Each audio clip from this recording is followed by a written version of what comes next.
So today we will read about the first verse of Ephesians, which is mentioned in the book of Revelation in Bible. So we will read these verses. तो मैं सबसे पहले इन वचनों को पढ़ूंगा। प्रकाशित वाक्य 2 का 1 से लेकर 7 तक आप देखिए। इफिसियों की कलीसिया के दूत को यह लिख, जो सातों तारे और अपने दाहिने हाथ में लिए हुए और सोने की सातों दीवटों के बीच में फिरता है, वह यह कहता है कि मैं तेरे काम और तेरे परिश्रम और तेरे धीरज को जानता हूँ, और यह भी कि तू बुरे लोगों को देख नहीं सकता, और जो अपने आप को प्रेरित कहते हैं और है नहीं, उन्हें तूने परख कर झूठा पाया है। तू धीरज धरता और मेरे नाम के लिए दुख उठाते उठाते थका नहीं, पर मुझे तेरे विरुद्ध यह कहना है कि तूने अपना पहला सा प्रेम छोड़ दिया है। इसलिए स्मरण कर कि तू कहाँ से गिरा है, और मन फिरा और पहले के समान काम कर। यदि तू मन न फिराए तो मैं तेरे पास आकर तेरी दीवट को उसके स्थान से हटा दूंगा। पर हाँ, तुझ में यह बात तो है कि तूने निकुलियो के कामों को घृणा करता है, जिससे मैं भी घृणा करता हूँ। जिसके कान हो वह सुन ले कि आत्मा कलीसियाओं से क्या कहता है। जो जय पाए मैं उसे उस जीवन के पेड़ में से जो परमेश्वर के स्वर्गलोक में है फल खाने को दूंगा। तो आइए इन वचनों को हमने पढ़ा है। तो आज हम देखने वाले हैं एफिशियंस जो 7 कलीसिया है, उन 7 में से जो पहला वाला कलीसिया है जो रेवलेशन में, उनके बारे में आज हम सीखेंगे वो क्या है क्या नहीं है करके। तो जो सबसे पहले जो एफिशियंस शहर था उसके बारे में देखेंगे। ये शहर कहाँ था और क्या था ये। तो एफिशियंस शहर जो आज के समय में तुर्की देश में करके पाया जाता है, वहाँ पर उन समय में एक बहुत बड़ा मंदिर था, वो जो अर्तेमिस का, और वो मंदिर जो अंजुबों के जैसे कि दुनिया में सबसे बड़ा और फेमस था। जो 7 अंजुबे थे उनमें से एक गिना जाता था, और वहाँ पर दूर दूर के लोग आराधना के लिए और ये पूजा करने के लिए आते थे। और अभी वो तुर्की में वो देश सेलुकक करके नाम से जाना जाता है, और यह उस समय एशिया माइनर में पाया जाता था और अभी तुर्की में। और ये एक बहुत ही महत्वपूर्ण देश था उन दिनों में। और जो एफिशियंस जो शहर था वो एक शहर के समुद्र के पास में था, समुद्र के निकट में था। इसलिए वहाँ पर एक बहुत बड़ा बंदरगाह था, और वहाँ पर बंदरगाह बड़ा होने के नाते बहुत से अलग अलग व्यापार होते थे। तो वो व्यापार किस किस के होते थे वो हम देखेंगे। सोना चांदी और कपड़े और मसाले और मूर्तियों के, क्योंकि वहाँ पर अर्तेमिस देवी थी, उस देवी का बहुत बड़ा मंदिर था। तो वहाँ पर बहुत सारी मूर्तियाँ बना के लोग बिजनेस करते थे। और द टेम्पल ऑफ अर्तेमिस, ये वहाँ पर बहुत ही बड़ा पाया जाता है, क्योंकि उन दिनों में जैसे पूरी दुनिया में सबसे बड़ा मंदिर ऐसे जो फेमस जगह, यानी कि जैसे कि इंडिया में अपना ताजमहल है, वैसे ही उन जगह पर वो ये वाला मंदिर था, और बहुत से लोग वहाँ पर आराधना के लिए आते थे।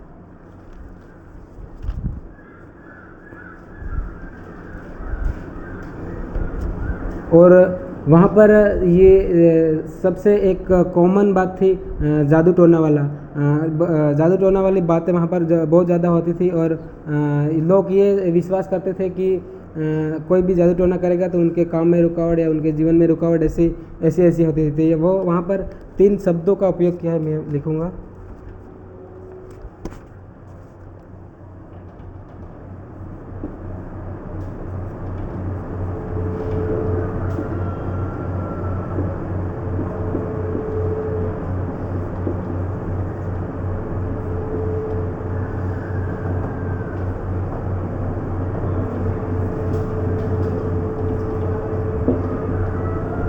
ये 3 नाम वहाँ पर जो ऐसे गिने जाते थे कि इन 3 नाम लिखवाने या फिर छाप लगाने से किसी व्यक्ति के ऊपर जादू टोना नहीं होता था, और इसको तावीज़ बना के और अलग अलग रीति से इन नामों को उपयोग करके वहाँ पर वो लोग उन दिनों में ऐसे करते थे। तो ये वहाँ पर बहुत बिजनेस ये था कि मूर्ति पूजाओं का, और उसके बाद में जो जादू टोना के लिए किताबें भी थी, और किताबें भी वहाँ पर बिकती थी, और उन किताबों में ऐसी ऐसी बातें पाई जाती थी कि जो लोग किसी पे जादू करना है तो कैसे करे, और जादू से कैसे बचे, और जादू को वापस कैसे करे, ऐसी ऐसी बातें उन किताबों में लिखी हुई थी। और जो हम हिस्टोरिकल बैकग्राउंड देखेंगे तो ये किताब और ये कलीसिया को ये लेटर उस समय लिखा गया था जो डोमिनियंस करके एक एम्पायर था रोमन का उस समय में, और ये उनका टाइम था जो 81 AD से लेकर 96, और उस जो वहाँ पर ये इस प्रकार से उस सम्राट का राज्य चल रहा था उस समय में, ये ऐसा कार्य भी चल रहा था जादू टोना वाला, और जो सम्राट था उसकी मूर्ति को बनाकर भी ये वहाँ के लोग आराधना करते थे। और वहाँ पर इस प्रकार के लोग पाए जाते थे, यूनानी लोग थे और रोमी लोग थे और यहूदी लोग थे, और वहाँ पर सबसे ज़्यादा लोग जो है वो व्यापार करने वाले लोग थे, बिजनेस करने वाले। और जो व्यापार करने वाले तो वो हम देख सकते हैं जो एफिसस के शहर में वहाँ पर जो पौलुस गया था उस समय भी जो व्यापारी के बीच में कुछ दिक्कत हुआ था, वो हम प्रेरितों के काम में 9 अध्याय में देख सकते हैं। वहाँ पर पौलुस ने प्रभु यीशु मसीह का जो सुसमाचार प्रचार किया, और बहुत से लोगों ने मन फिराए, और मन फिराने के बाद में फिर बहुत से लोग विश्वास में आए, तो वो उनकी जो मूर्ति बेचना और ये वाला बिजनेस में दिक्कत हो गया था, प्रॉब्लम हो गया था, तो उन लोगों ने पौलुस के विरुद्ध में विरोध किया था। तो ये जो बहुत से लोग तब से लेकर विश्वास में थे, और पौलुस उस समय वहाँ पर एफिसस में उस समय में गया था जो 52 AD में और 52 से 55 AD में, क्योंकि वहाँ से और उन सालों को अभी देखें तो करीबन 40 से 41 साल के बीच में उसके बाद में पौलुस इतने साल पहले गया था, और ये लेटर उनके बीच में बाद में लिखा। तो जो एफिसस का जो शहर जो एफिसस के जो चर्च है कलीसिया है, उन कलीसिया के दूत को हम अभी वचनों में आएंगे, जो पहला वचन में पढ़ूंगा। इफिसस की कलीसिया के दूत को यह लिख, तो यहाँ पर जो दूत को लिख यीशु मसीह कहता है कि एफिसस के कलीसिया के दूत को लिख। तो दूत क्या है वो हम देखेंगे। दूत कोई पढ़ेगा मत्ती 11 का 10, मैं तेरे से सुसमाचार उसका 11 देगा 10 वचन पढ़े। यहाँ वही है जिसके विषय में लिखा है, देख मैं अपने दूत को तेरे आगे भेजता हूँ, जो तेरे आगे तेरा मार्ग तैयार करेगा।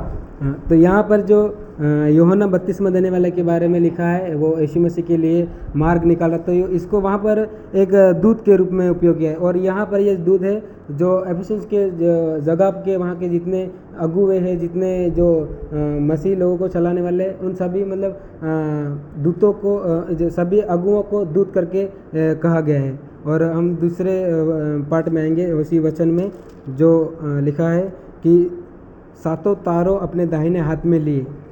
जो 7 तारों अपने हाथ में कैसे लिए उनके बारे में देखेंगे। वो तारे जो है जो कलीसिया के जो अगुए हैं, जो संदेशवासक है, वो है वो ऐसे कि हम देख सकते हैं एक चर्च में अगर प्रभु यीशु मसीह की उपस्थिति नहीं होती है तो वो चर्च एक अच्छी रीति से नहीं चल सकता है। इसलिए हर चर्च में परमेश्वर यीशु मसीह की उपस्थिति है, इसलिए कहता है कि वो 7 तारों को अपने हाथों में लिए है। तो वो हम वचन पढ़ेंगे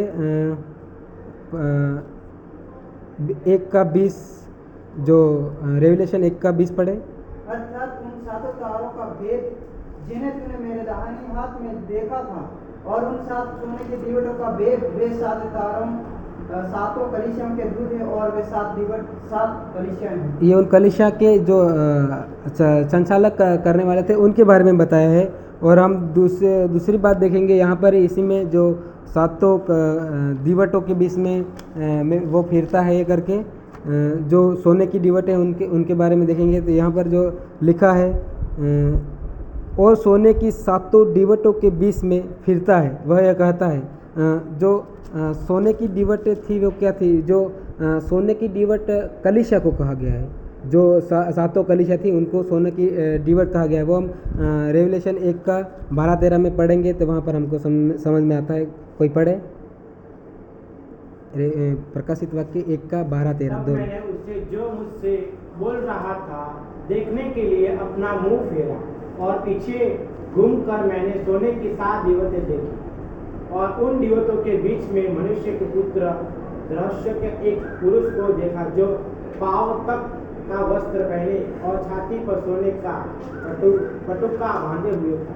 तो यहाँ पर ये जो सातों सोने की दीवटों में फिर रहा वो यीशु मसीह के बारे में बताया कि यीशु मसीह उन कलीसियाओं के बीच में फिर रहा, घूम रहा, और उनके बारे में यहाँ पर बताया। और जो हम देखेंगे कि वो क्या कहता है, वह क्या कहता है। जो थर्ड पार्ट में एक इसी वचन में थर्ड पार्ट में कहा गया कि वह क्या कहता है।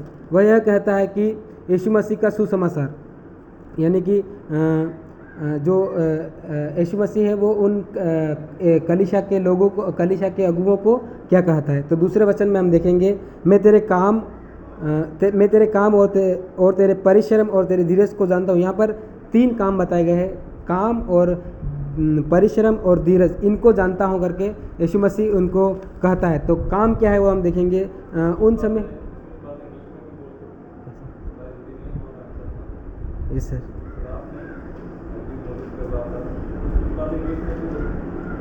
Yes sir. तो यस सर,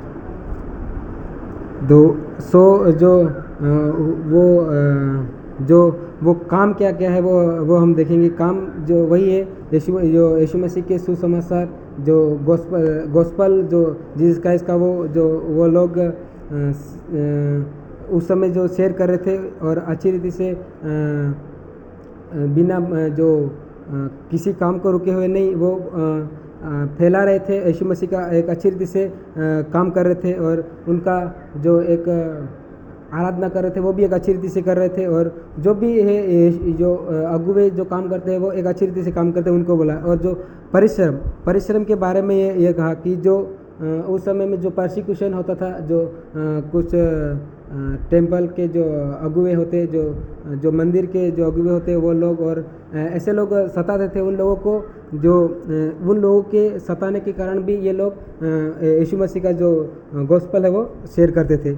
और वहाँ पर जो अर्तिमिस का जो मंदिर है बहुत फेमस था, तो वहाँ पर कई सारी बातें होती थी। उन बातों की वजह से वो परिश्रम करते थे, क्योंकि अगर कोई सुसमाचार सुना किसी को सुनाया होगा और उसके पीछे कोई उस मंदिर के बारे में, उस देवी के बारे में बताया होगा, तो वो उन बातों को सुन के फिर सामने विरुद्ध में भी वो व्यक्ति मिल के खड़े हुए होंगे। तो ऐसे परिश्रम उन्होंने सहा, ये और धीरज को जानता हूँ। तो वहाँ पर जो ये सभी सुना रहे थे और ये सभी वितरण कर रहे थे, तो ऐसे समय में उनके विरुद्ध में उनको सताया भी गया होगा, दुख भी दिया होगा। और ये हम ऐसे दुख के समय में भी विश्वास योग्य बन के रहे, उनको वो ही जो है यहाँ का जो इनका जो परिश्रम और धीरज। तो हम परिश्रम के लिए एक वचन को पढ़ेंगे, कोई निकाले 1 कोरिन्थियंस 15 का 58।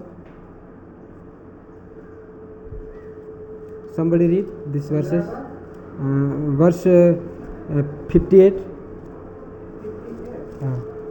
इसीलिए है मेरे प्रिय भाइयों, दृढ़ और अटल हो रहो और प्रभु के काम में सर्वदा बढ़ते जाओ, क्योंकि यह जानते हो कि तुम्हारा परिश्रम प्रभु में व्यर्थ नहीं। तो ये वचन उसी आधार से मिला जुला है, क्योंकि जो कोई अगर दुख में और संकट में भी प्रभु का कार्य करता है तो उनका जो परिश्रम व्यर्थ नहीं है करके एक प्रोत्साहन देने लायक है। और जो धीरज के लिए एक वचन और पढ़ेंगे, Yakub James chapter 1 verse 3-4। somebody read 3-4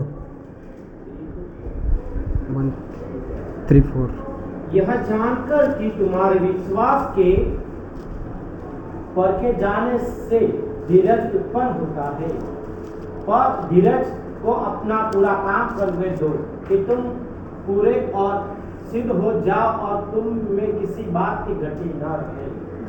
तो वहाँ पर जितने जो वो धीरज धर रहे थे, ऐसे सताव में भी बने रहे थे, विश्वास योग्य रहे थे, तो उन लोगों को ये कहता है कि धीरज धरे रहो ताकि तुम एक अच्छी रीति से बने रहो।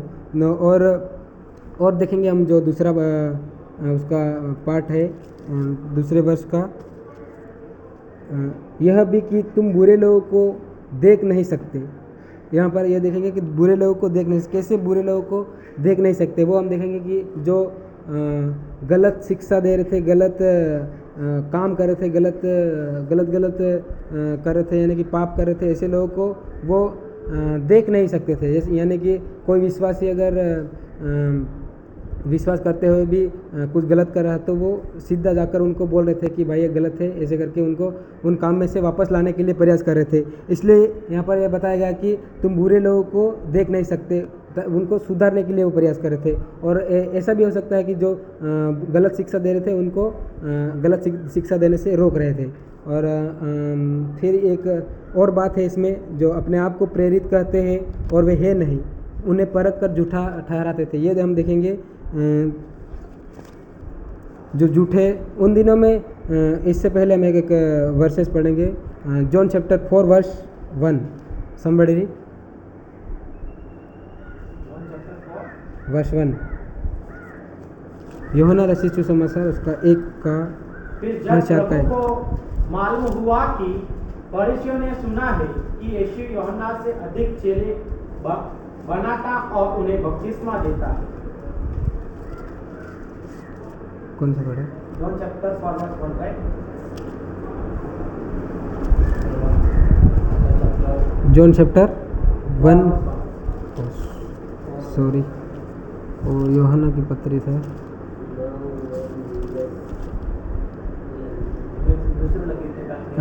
फर्स्ट जॉन है, सॉरी।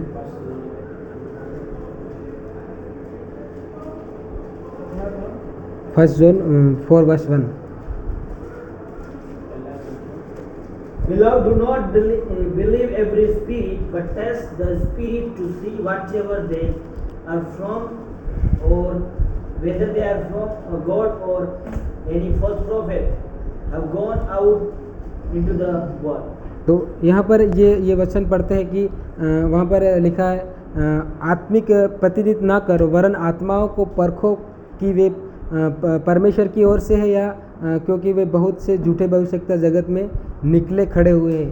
तो ये यहाँ पर जो बताया गया है कि तुम अपने आप को बहुत प्रेरित कहते हैं और वे प्रेरित नहीं है, उनको परख लेते हो। वहाँ के जो एफिसियंस के लोग हैं वो उन ऐसे लोगों को परख लेते थे। तो जो झूठी शिक्षा देते थे, गलत दिशाओं में ले जाते थे, ऐसे लोगों को उन कलीसिया जो एफिसस के नगर के लोग परख लेते थे। यानी कि हो सकता है वहाँ पर अर्थमिस का जो मंदिर था, वहाँ अर्थमिस देवी का, तो बहुत से लोग अलग अलग बातें बोलते होंगे कि वहाँ पर जो चढ़ाई गई वस्तु आप खा सकते हो, इससे खाने से कोई नहीं होगा, और उसकी भी आराधना कर सकते हो, उसमें कुछ नहीं होगा। ऐसे हो सकते उस समय में होंगे। इसलिए यहाँ पर और उन लोगों की बातों में ये एफिसियंस के जो विश्वासी लोग हैं या एफिसियंस के जो दूत लोग हैं वो उन बातों में नहीं आते होंगे। इसलिए यहाँ पर यह कहा गया। और जो हम तीसरे वचन में देखेंगे, तू धीरज धरता है और मेरे नाम के लिए दुख उठाता और उठाते थका नहीं। यहाँ पर जो तीसरे वचन में कहा गया है कि तू अपने आप को धीरज धरता है और मेरे नाम के लिए दुख भी उठाता है और उस दुख उठाते थकता नहीं है। तो जो धीरज क्या है? धीरज जो है वही है जो उन दिनों में जो लोग उन मूर्ति की ओर लोगों को आकर्षित करते होंगे, बल्कि वो जो लोग हैं वो उसी विश्वास में बने रहे होंगे और उन बातों में नहीं आए होंगे। वो एक धीरज है उनका और उनको एक विश्वास है कि हमारा एक यही प्रभु यीशु मसीह करके उनके विश्वास में बने रहे होंगे, ये वाला है। और दूसरा जो दुख उठाते, तो दुख यही है कि जो लोग बहुत से लोग उनको जादू टोना करके अपनी ओर आकर्षित, अपनी ओर फेरने के लिए उनको प्रयास करते होंगे, और ऐसे कामों के बीच में वो विश्वास योग्य रहेंगे और रहे होंगे, और ऐसे जादू टोना करने वालों के लिए उनका काम को फेल किया होगा और वो एक अच्छी रीति से बने रहे होंगे। यह है। और जो उनका जो दुख उठाने था उनसे मतलब पीछे नहीं मुड़े, बल्कि जो उनके जो जादू टोना से परमेश्वर के विश्वास से पीछे नहीं मुड़े, बल्कि परमेश्वर के पीछे ही बने रहे। और चौथे वचन में हम देखेंगे जो पर मुझे तेरे विरुद्ध यह कहना है कि तूने अपना पहला सा प्रेम छोड़ दिया है। यानी चौथे वचन में ये कहता है कि जो उनके विरुद्ध में कहता है कि वो एक अच्छे से धीरज धरने वाले हैं, विश्वास योग्य है और दुख में भी चलने वाले लोग हैं, फिर भी उनके विरुद्ध में यीशु मसीह ये कहता है कि जो पहला सा प्रेम छोड़ दिया। तो पहला सा प्रेम क्या है? पहला सा प्रेम वो है कि हम एक उदाहरण के तौर पे देखते हैं कि एक नया विश्वासी जब विश्वास में आता है तो उसके अंदर बहुत से मतलब जोश होता है, आनंद होता है कि हर बात में, प्रार्थना करने में, वचन पढ़ने में, आराधना करने में, बल्कि ऐसे करके एक वो पहले वाला प्रेम परमेश्वर से एक अच्छा गहरा रिश्ता बन जाता है। बल्कि वो जैसे पुराना होता है उनका आराधना करता है, प्रार्थना करता है, सब कुछ करता है, बल्कि उसके अंदर थोड़ा जो कम हो जाता है कि उनका इतना मन नहीं होता है और मन से नहीं करता है, दिल से नहीं करता है, और एक जो ये आराधना वगैरह सब कुछ करता है, बल्कि इतना पहले के समान नहीं करता है। ये इसका मतलब। तो वहाँ के लोग जो अगर पहले जिस समय वो विश्वास में आए होंगे तो वो बहुत जुनून के साथ कर रहे होंगे, और सत्ताव के कारण जो आर्तमिस की ओर आकर्षित कर रहे थे वो लोग उनको डरा रहे होंगे, धमका रहे होंगे, उनकी वजह से वो कमज़ोर होंगे, बल्कि पूरे वहाँ से हटे नहीं होंगे। इतना ये इसका कारण है। और ये हम 5वें वचन में देखेंगे कि इसलिए स्मरण कर कि तू कहाँ से गिरा है और मन फिरा और पहले के समान काम कर। यदि तू मन न फेराए तो मैं तेरे पास आकर तेरी दीवट को उसके स्थान से हटा दूंगा।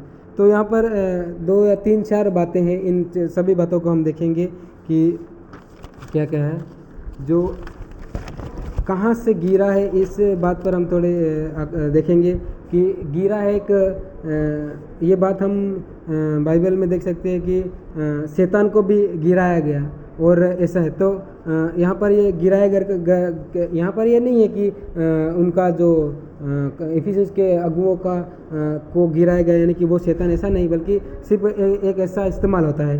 तो इससे जो पहले ऐसा काम कर, यानी कि पहले ऐसा काम कर जी, ये पहले ऐसा काम करने के लिए बोलता है, वही है जो कि मन से आराधना कर, मन से प्रार्थना कर और मन से सुसमाचार प्रसार कर, ये है। और जो मन फिरा और वापस आ पहले वाले कामों में, तो ऐसा है कि जो तू आलसी बन गया है और डर के मारे धीमा पड़ गया है, तो उस काम में वापस बढ़ और आत्मिक रीति से आगे बढ़ करके यहाँ पर ये बताता है। और जो दीवटों को हटा दूंगा, इसका मतलब यह है कि जो अगर तू ऐसे कर करके तू धीरा ही बना रहेगा और धीरा करते करते ऐसा समय आएगा कि तू उस विश्वास से भी हट जाएगा, तो उस जगह में जो कलीसिया का जो दीवट है वो दीवट बुझ जाएगा, तो वो वहाँ से हटा लिया जाएगा, तो वहाँ पर परमेश्वर यीशु मसीह का कोई मतलब वास नहीं रहेगा, तो वो ऐसे ही खंडर के समान हो जाएगा करके बताया गया है। और हम देखेंगे रेवलेशन 2:6 वचन में जो पर हाँ मुझ में यह बात तो है, तुझ में यह बात तो है कि तू निकिलियो के कामों से घृणा करता है, जिससे मैं भी घृणा करता हूँ। तो यहाँ पर जो निकिलियो के बारे में बताया गया है, इसके बारे में मैं बहुत सी खोज किया था, बल्कि वो इतना सारा नहीं दिया है इसका डिटेल। जो निकुलियो से एक झुंड है, लोगों को भरमाने वाला, लोगों को अलग दिशा में ले जाने वाला, तो वो काम यीशु मसीह भी जानता है, और वो इफिसुस के लोग उन काम से मतलब उनके कामों से नफरत करते हैं, उनके विरुद्ध में है करके यहाँ पर कहता है। और वो जो निकुलियो एक बड़ा अगुआ है, वो पिरगमुन की कलीसिया में भी वहाँ तक भी लोगों को उनके अगुओं ने भरमाया था लोगों को। ये इनके बारे में इतना ज़्यादा डिटेल नहीं है, मैंने खोजा था। तो और हम 7वें वचन में आएंगे, जिनके कान हो वह सुन ले कि आत्मा कलीसियाओं से क्या कहता है, जो जय पाए मैं उसे उस जीवन के पेड़ में से जो परमेश्वर के स्वर्गलोक में है फल खाने को दूंगा। तो इस वचन के लिए इस वचन के बारे में हम देखेंगे कि इनमें भी दो तीन चार बातें हैं जो हम देखेंगे उनको।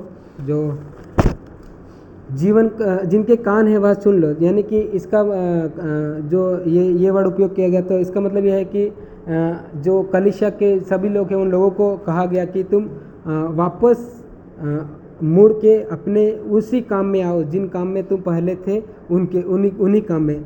उसके लिए हम पढ़ेंगे मत्ती 11:15, कोई निकाले? मैथ्यू चैप्टर 11 वर्ष 11:15। जिसके सुनने के कान हो वह सुन ले। यहाँ पर जो ये सुनने के ये तो जो यूहन्ना और यीशु मसीह के बीच में जो बातें हुआ था, यूहन्ना जो जेल में डाला गया था और यीशु मसीह का जो सेवका स्टार्ट हुआ था उस समय का जो ये बात है, बल्कि यहाँ पर उन लोगों को जो यहूदी लोग थे जो अपने काम में धीमे पड़ गए थे और ऐसे इंटरेस्ट नहीं ले रहे थे यीशु परमेश्वर के कार्य के लिए, उन लोगों के लिए कहा कि कान हो सुन लो और वापस उसकी ओर। और जो इन सताव और इन कष्ट में और ऐसे बातों में गुजरता हुआ जो जय पाएगा उनके लिए क्या है करके वो भी हम देखेंगे। जो जय पाए उन्हें मैं दूंगा। यहाँ पे यह 7 वचन के दूसरे पार्ट में लिखा है, जो जय पाए मैं उसे जीवन के पेड़ में से जो परमेश्वर के स्वर्गलोक में है फल खाने को दूंगा। तो इसका यह है कि जो जय पाए, जो कठिन परिस्थिति में और ऐसी बातों में गुजरता हुआ जो झूठे शिक्षक थे, ऐसी झूठी शिक्षाओं को भी अपने मन में नहीं लाते हुए और विश्वास योग्य बनकर जो बड़े उनके लिए बताया गया कि उनको मैं जो परमेश्वर के स्वर्ग लोक में है उन फल में से उस फल में से मैं उनको खाने के लिए दूंगा। ये है तो वो फल क्या है वो देखेंगे। फल यह है कि जो परमेश्वर जहाँ पर रहता है, जहाँ पर निवास परमेश्वर का जो निवास स्थान है वो एक स्वर्ग लोक है। वहाँ पर रहने के लिए उनको जो देने के लिए ऐसे लोग ऐसी परिस्थिति से गुजर के आएंगे, विश्वास योग्य रहेंगे, उन लोगों को वो स्थान मिलेगा करके कहते हैं। जो फल है वो वही है जो स्वर्ग लोक वाला। और जो इनके बारे में हम देखेंगे लूका रचित सुसमाचार उसका 23:43 कोई वचन पढ़े। लूक चैप्टर 23 वर्ष 43, 23 वर्ष 43। उसने उससे कहा, मैं तुझसे सच कहता हूँ कि आज ही तू मेरे साथ स्वर्ग लोक में होगा। तो यहाँ पर ये जो यीशु मसीह जब क्रूस पे चढ़ाया गया था तब जो उस चोर से कहा था कि अगर जो तू विश्वास करे तो मेरे साथ स्वर्ग लोक में होगा। तो स्वर्ग लोक वही है जो परमेश्वर का निवास स्थान, और वहाँ पर कुछ किसी बात की कमी घटी नहीं होगा। जो जितना दुख पृथ्वी पर सहकर जो सभी बातों को, संसार की बातों को छोड़कर परमेश्वर के उस विश्वास को थामकर विश्वास योग्य बनकर आया, उसके लिए यहाँ पर जो बन के जाएगा उनके लिए यहाँ पर कहा गया है। उसे दूंगा करके बोला है कि मतलब पहले से दिया नहीं, अगर ऐसा बन के आएगा उसको ऐसा दूंगा करके बताया गया है। तो मैं ऐसा करता हूँ कि आपको एक अच्छा से समझ में आएगा, और आपको जो भी डाउट है आप पूछ सकते हो।